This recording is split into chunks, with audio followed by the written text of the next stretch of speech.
Hello, welcome back to my YouTube channel. It's Dr. Gurinderjeet here. So in previous videos, we have covered the introduction to machine learning, what is machine learning, some definitions, different types of machine learning systems, and some examples and actions. So although machine learning is very widely used nowadays, but still we are facing some kind of challenges, or you can also call problems or issues in the field of machine learning, which I'm going to make you familiar with. So the main two issues which are there in the field of machine learning are bad data or bad model. Either the data is very bad or the model is very bad. So we are going to cover these two issues in broad like details. So first of all, what is bad data issues? So data issues arise when we have insufficient quantity of training data. We need data to train any kind of model. If the data is insufficient, you don't have sufficient amount of examples to train a ML model, then your model training is not up to the mark. ML needs large data sets to work well, to figure out the patterns within the examples. So we need to make sure that we provide ample amount of data. So ML algorithms typically require lot of training data to work well. That is the first main point. The second point is even simple problems need thousands of examples. So even if you're writing code for the application of spam filter of emails, that also needs ample amount of examples, although that task is very simple, just need to classify the mail whether it's spam or not. So even some simple problems needs thousands of examples so that they can figure out the patterns, because the scammers, the hackers can use different type of tactics in the emails to like hack your data. So we need those examples in good amount. So, for some complex tasks like image or speech recognition, they also require millions of examples to figure out the patterns. So, these are some of the advanced tasks. So, you might need millions of examples unless you are not able to do some kind of like use some kind of pre-trained models or apply the concept of transfer learning. If you're not following this type of machine learning systems, then you need good quantity of training data. If you are able to apply the transfer learning machine learning system on the problem in hand, then it will be possible to work with less amount of data as well. Let's move to the next point here. What is saying non-representative training data? Let's suppose you have good amount of training data, but you are not having that data which is representative of the future cases. So if the training data does not reflect back the real world distribution of test cases, let's suppose if we talk about the fraud, like the credit card fraud detection, in that we have less data which is actually related to the fraud, and most of the transactions are not fraud. So this kind of data is uh, imbalanced. What should say, it is imbalanced. It is not able to give you much examples of the cases which are actually fraud. So I can say that the data is not that much representative of the cases which I need to actually classify.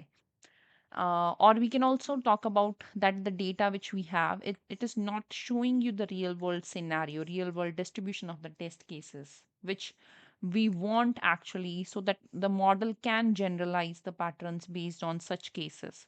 So such kind of data is known as non-representative training data. For example, if we talk about the GDP of any country and the life satisfaction of people living in that country, if we are training a model based on that, so model trained on only the mid range means the economy of those country is in the middle range. So mid-range countries will fail for very rich countries or poor countries. So if we have trained a model on the GDP and the life satisfaction data, or the data of mid-range economy countries, so we will be failing to represent that cases. So what can we do? We need to ensure that the data is able to span the full spectrum of those cases, of those real world scenarios. Okay, so non representative sets lead to biased or inaccurate models, which we don't want. Next point which I want to highlight is poor quality data. We have a good amount of data, but the data quality is not up to the mark. We have some missing values in that data. We have too many missing values, and we are having errors in the data. We have too many outliers. Outliers means we have some specific range, but many data points are out of that range. Let's suppose we are training a model based on college students, but some of the college students are very less in age, very higher in age, very much outliers in that age group, which we want to actually understand or analyze. Or we have some kind of inconsistent entries, some entries which are not consistent with the range things or something else which we want to be in a particular pattern to reflect the real world scenario. So the data is of poor quality, errors, outliers, any kind of noise that can hurt the learning of the ML models. So we need to do the data cleaning before actually training the model. We need to discard or fix such outliers. We need to fill the missing values or remove them, train multiple models with or without certain features which are causing issues in the model training. So all this comes under the scenario of poor quality data. The next point is irrelevant features. Let's suppose you have the data which is very much large in amount, but the features, the columns on which we are going to train the model are irrelevant. Irrelevant means are of no use to the actual task which we want our model to learn. So the journal saying garbage in, garbage out. If you're going to train your model on such kind of data where the features are irrelevant, then the model training is going to perform very poor. So it requires feature engineering in which we need to select such features which are going to perform best as uh, considering the target variable which we are trying to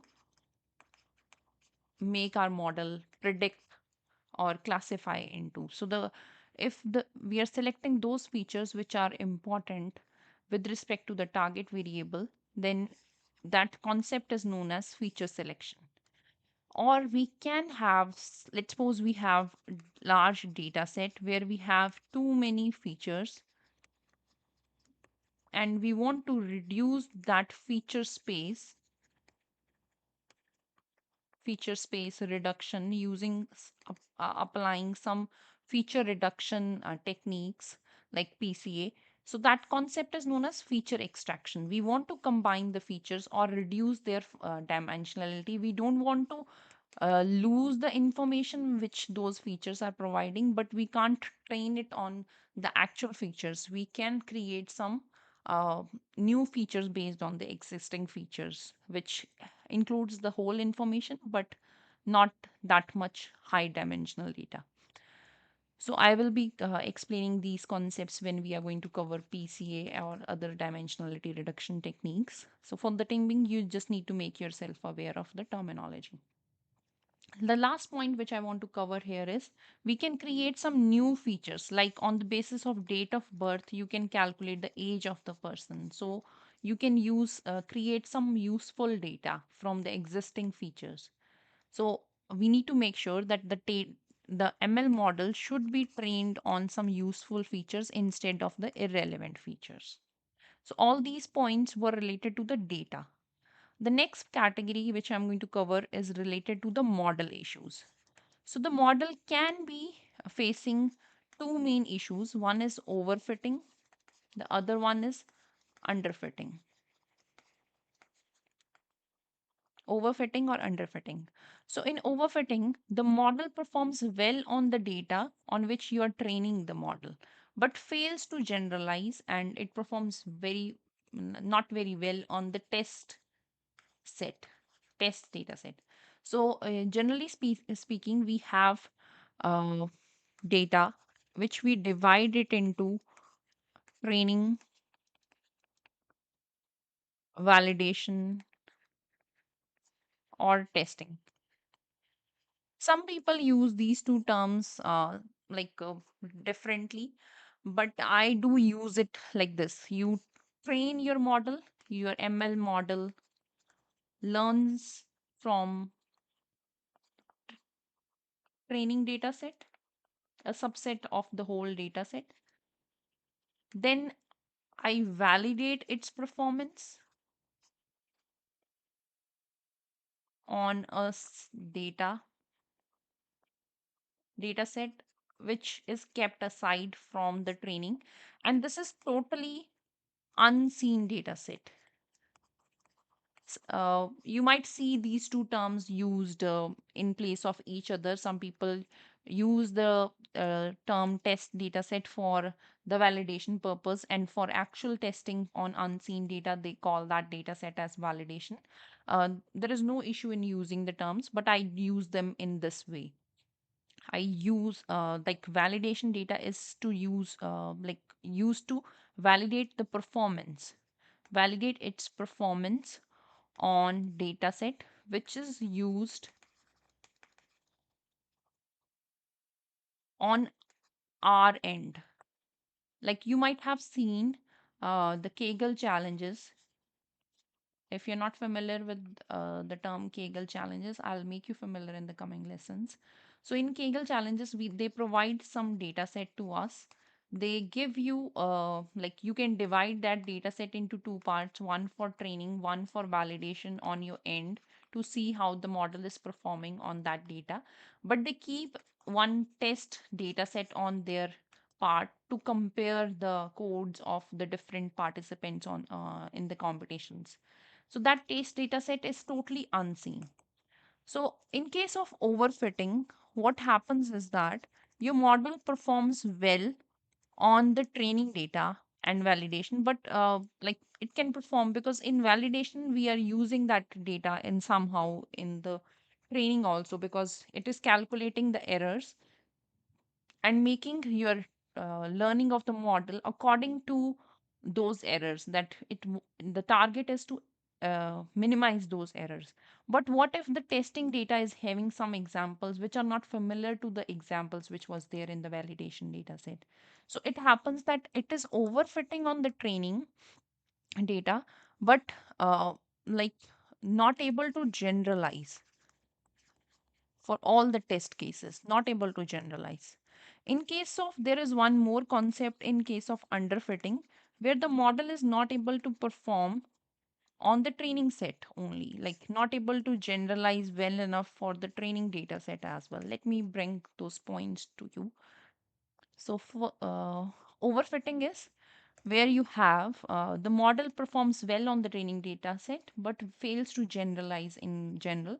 It detects the noise or irrelevant patterns if they were real. In some kind of outliers, also, it is trying to memorize those things. That is not a good thing for our model. So, what solutions we can opt for? We can simplify the model, fewer parameters we can provide. Fewer parameters means fewer features, some hyperparameter tuning things also. All those parameters are in overall considered here. Gather more training data if the model is not able to generalize well enough for the unseen cases. We need to provide more training data which can give those kind of learning to the model.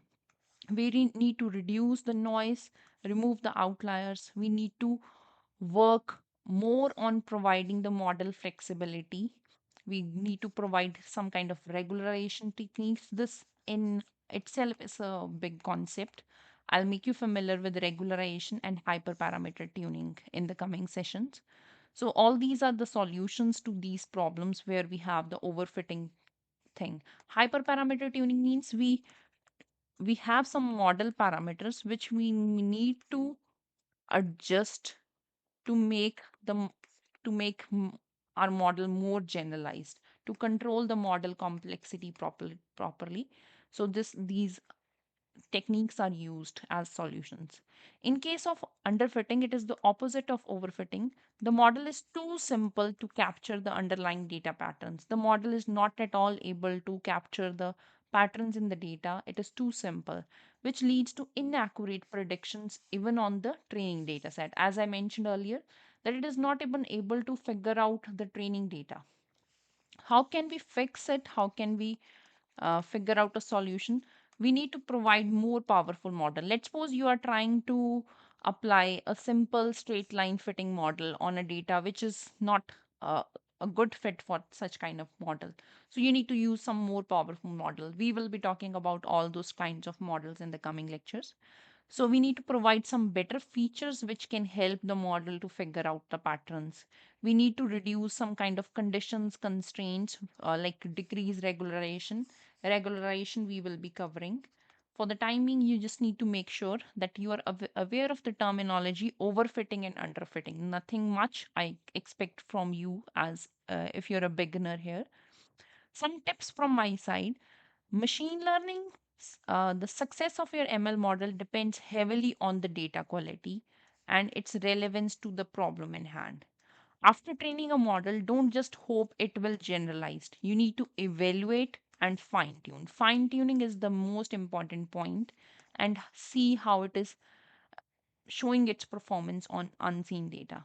Okay, so these are the key points. I'm going to repeat once more. If you're not able to understand the terminologies like regularization, hyperparameter tunings, parameters, outliers, model complexity, don't worry. We will be covering all these terms in more details. I'm creating these series for total beginners. Okay, so see you in the next lecture. If you want tutoring classes, you can ping me on my LinkedIn. The link is available in the description. Thank you. See you next time.